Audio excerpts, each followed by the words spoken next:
পদচ্যুত হয়েও হার মানতে চাইছেন না ফারুক আহমেদ। বৃহস্পতিবার তার উপর অনাস্থা জ্ঞাপন করে জাতীয় ক্রীড়া পরিষদে চিঠি পাঠায় বিসিবির ৮ পরিচালক। এরপর ফারুক আহমেদের মনোনয়ন প্রত্যাহার করে নেয় এনএসসি। এত দ্রুত পদ হারানোয় ফারুক আহমেদ শনিবার আলাদাভাবে সংবাদ সম্মেলন করতে চান বলে জানিয়েছেন। বৃহস্পতিবার পদ থেকে সরিয়ে দেওয়ার পর শুক্রবার সকালে গুঞ্জন ওঠে দেশ ছেড়েছেন ফারুক আহমেদ, কিন্তু সহসাই রণে ভঙ্গ দিতে চাইছেন না বিসিবির অপসারিত সভাপতি ফারুক আহমেদ। জানান, সংবাদ সম্মেলন করে নিজ অবস্থান পরিষ্কার করবেন তিনি। পুরোপুরি মিথ্যা কথা। যারা এই নাটক তৈরি করেছে আমাকে নিয়ে এতদিন, তাদেরই একটা নাটকের শেষ অংশ আমার মনে হচ্ছে।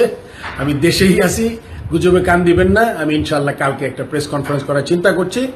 কালকে দুপুরের পরে আমি যদি করি, আপনাদের আবার সবাই জেনে যাবেন আপনারা।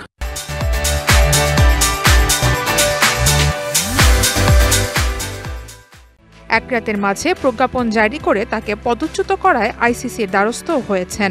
বিসিবি সভাপতি হয়েও আত্মপক্ষ সমর্থনের সুযোগটা যে পাননি ফারুক আহমেদ। ফারুকের বিরুদ্ধে একাধিক অনিয়ম, দুর্নীতি, স্বেচ্ছাচারিতা ও ক্ষমতার অপব্যবহারের অভিযোগ এনে বৃহস্পতিবার জাতীয় ক্রীড়া পরিষদের চেয়ারম্যান, যুব ও ক্রীড়া মন্ত্রণালয়ের উপদেষ্টা আসিফ মাহমুদ সজীব ভুঁইয়ার কাছে অনাস্থা জ্ঞাপন করে চিঠি পাঠায় বিসিবির ১০ পরিচালকের ৮ জন।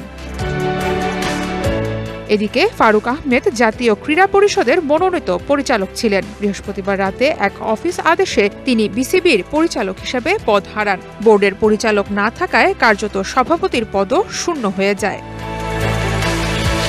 সারা মাহবুব, ডিবিসি নিউজ ডেস্ক।